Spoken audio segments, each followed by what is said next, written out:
Good morning and welcome to today's webinar on China. As you probably know, the Chinese market enjoyed its best ever month on record in November. MSCI China index increased by a staggering 29.7%, so nearly 30% within 1 month, on expectation that the zero COVID policies and restrictions will be lifted and China will open up again. My name is Anja Wahlscheidt, and I'm interested to hear the view of our China experts on this rally. Dmitriy Vlasov, Portfolio Advisor, and Zhang, Senior Analyst for China at East Capital. Hello and good afternoon in China, Dima and Hao. Hi. Hi. Morning, good afternoon. As you're both currently in China, what are your observations? How committed and well prepared is China to now open up following its prolonged period of strict lockdowns and zero COVID policies?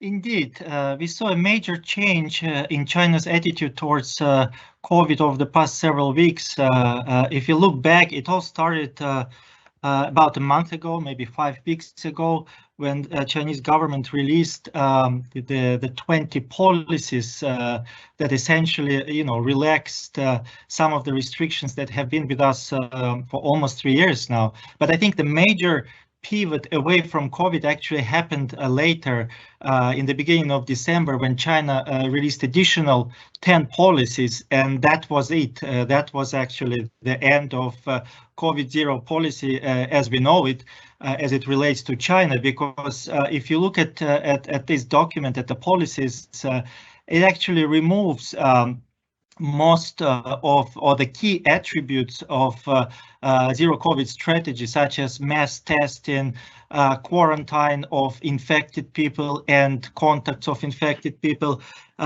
barriers to travel, vaccination, push for vaccination. So I think since then, actually, the situation drastically changed, and you can say that China now has, living with COVID policy, so to speak. And as you expect, when COVID is allowed to get into the society, you have quite significant spikes in the infection. And obviously, this may potentially represent a problem for China because, even though China has had enough time to prepare for eventual dismantling of the zero COVID policy, still the vaccination rate among the most vulnerable category of its population, people above 80-year-old, it's still quite low. It's around 43%, even though the general population is quite well vaccinated. It's more than 90%. But people with the booster shots in the vulnerable group, it's still around 43%. So one of the key focuses right now for the Chinese government is actually to increase this vaccination, and they're doing a lot of steps towards achieving this goal. Just the other day, they approved the 4th shot, the second booster shot for people above 60-year-old. And I think they are targeting to reach maybe 90% of vaccination level, with the booster shots for this group of population sometime, in the beginning of New Year, maybe by end of January or February. So, and we know China, once they set their policies on something, they usually tend to achieve this. And right now there is a drive towards achieving this goal. Yeah, good to know, and interesting that it's actually the other way around than in Western countries, where particularly the elderly were vaccinated first, and in China now there's a focus on those. But very good. Can you please share some more color on the China rally in November? What happened exactly, and how do you think? How did this happen? Why did this happen? Sure. Good morning, good afternoon, everyone. This is Zhang from East Capital, covering China as well as a senior analyst. So as you can probably see from our charts here, so on top, 2 charts on the left is the slightly longer term movement of all major some of the major indices in China. And on the top right is the November return of some of the indices. So basically, from October bottom, we have been seeing very strong rebound in some of the in most of the major Chinese indices. So on the right, you're seeing all the bars.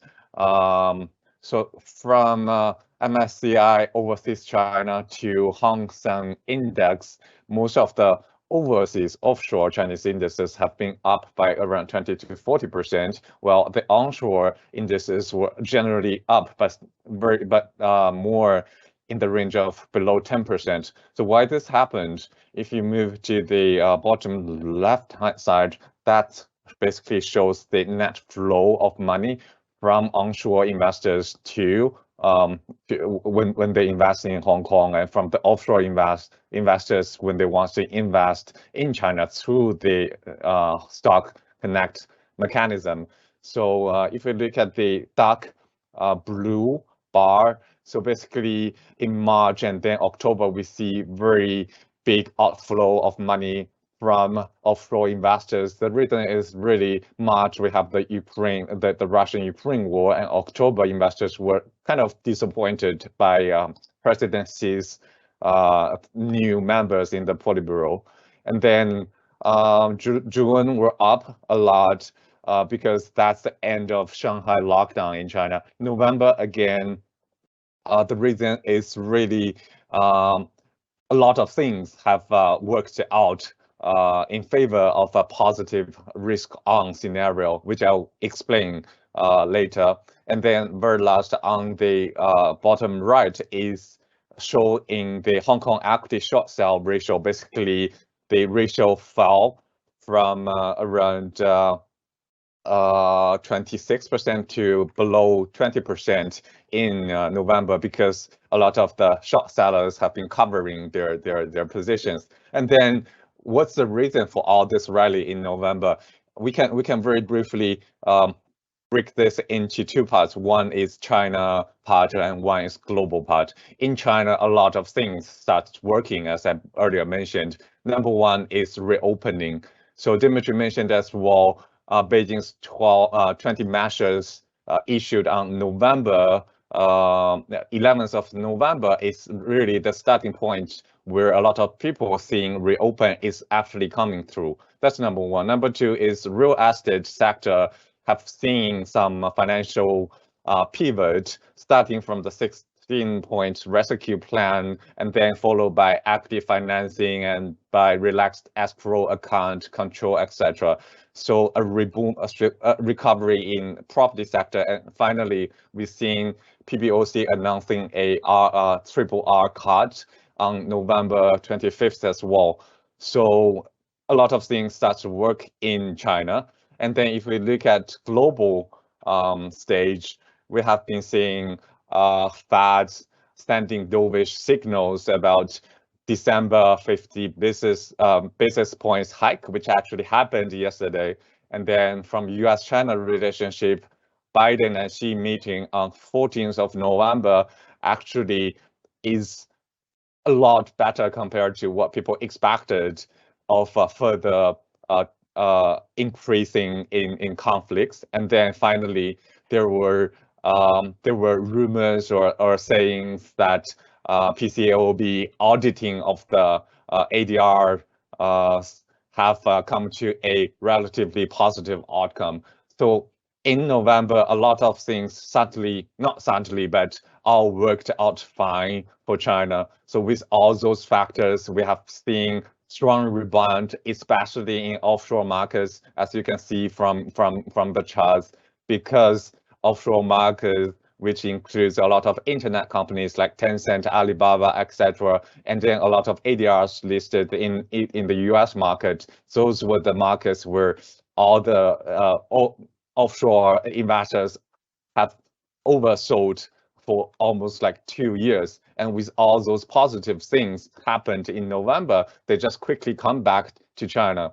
So it's a very good starting point, I would say. But going forward, what would happen, I guess, I guess there will be still a lot of things which we need to monitor, but hopefully things will continue play well for China. Yes, let's hope so. Sorry, please. Yeah, so how are we at East Capital positioning both our China A shares fund and GAMS fund for the reopening?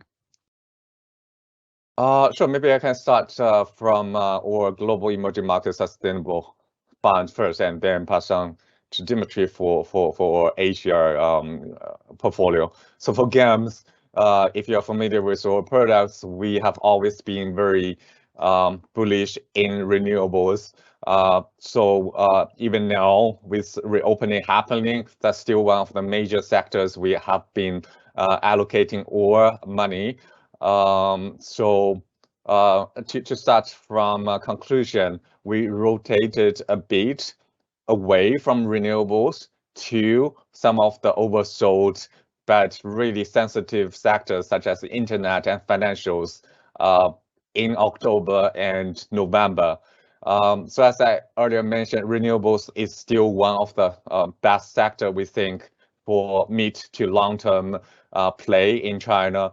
For example, solar this year, high polysilicon upstream raw material prices is the overhang, and the high prices is coming down since late November. Next year, we are expecting 30 to 50% growth in the industry. For wind, we expect the whole sector would start to work again starting from 2023 onwards. Given 2022 was really a low year after 2021 installation rush due to the subsidy expiration. And then we are also looking at NEV, energy storage, etc. Especially we are a bit cautious on that side because of the US Inflation Reduction Act, which may hurt a bit of the advantages of which Chinese players have, but things have been changing or developing really fast. So today we are seeing Ford and CATL trying to work together to build a factory in Michigan, etc. So that's an area which we think there will be a lot of growth opportunities, and then we are looking closely to monitor everything. So that's our commitment to renewables. But at the same time, as I mentioned, a lot of things in China have started to work out.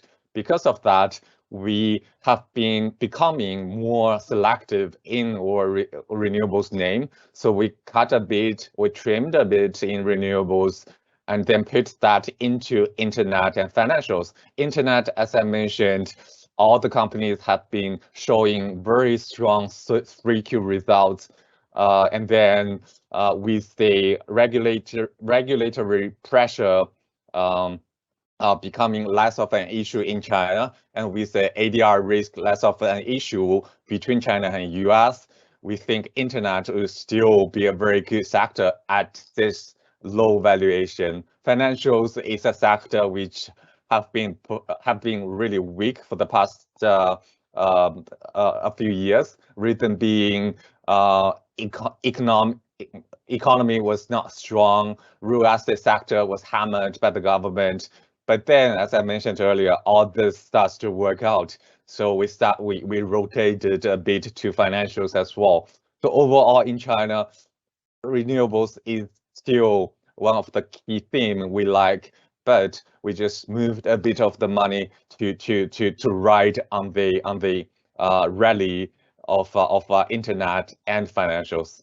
And in the last, since I'm covering Korea and Taiwan as well, so we have been placing our money in areas which have it's either in a strong position to reopening in China or in a very defensive growth subsector.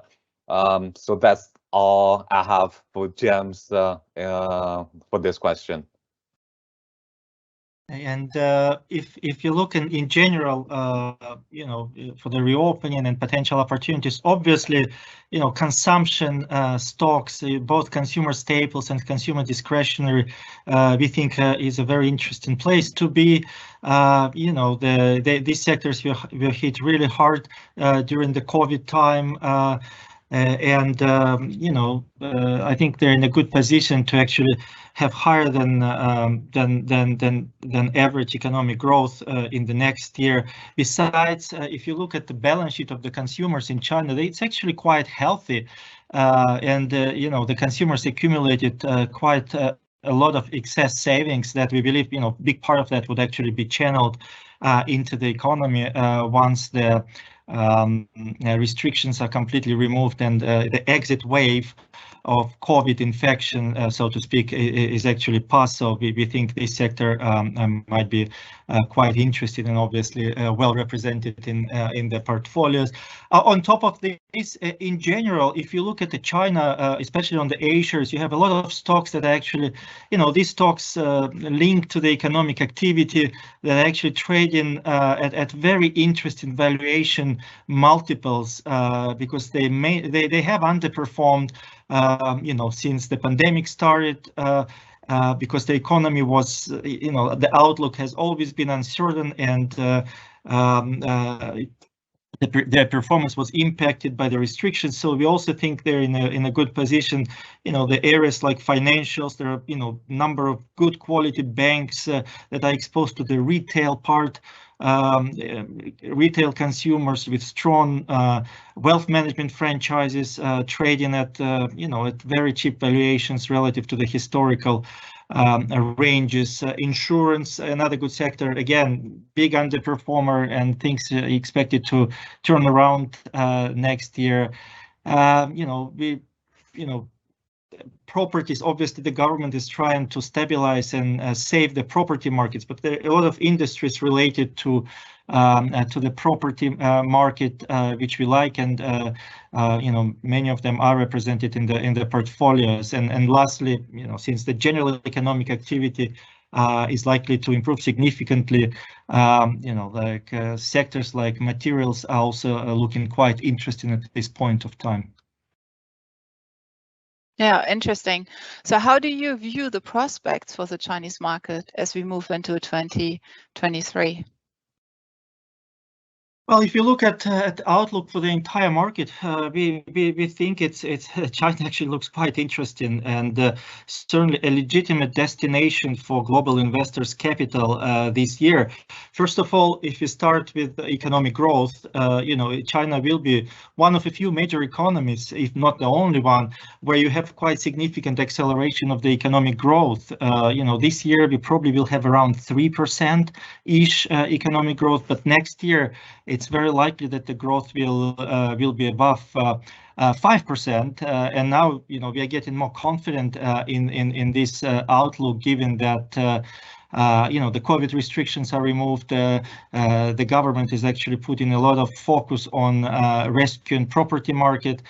So by and large, if you look at China, its monetary policies is really still quite accommodative and is expected to remain so into the next year. So you have very strong economic growth potentially next year, and that should translate in quite high earnings growth for corporates, for the listed companies.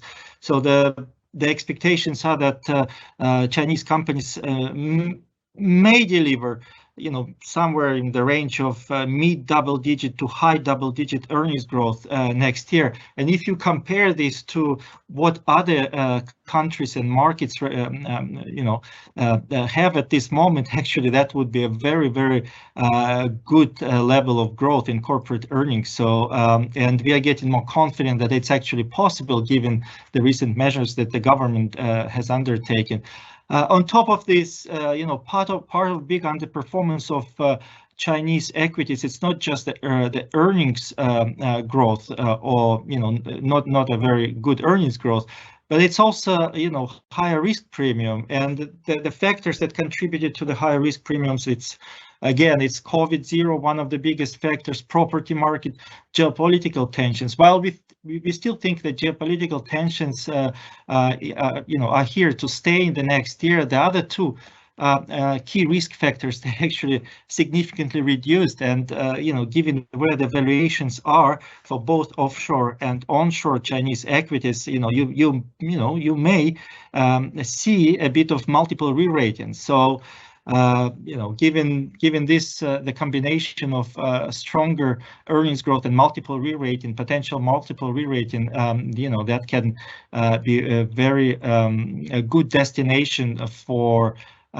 investors' money. Obviously, this is not without risks. As I mentioned, geopolitical risk is here to stay, but also potential.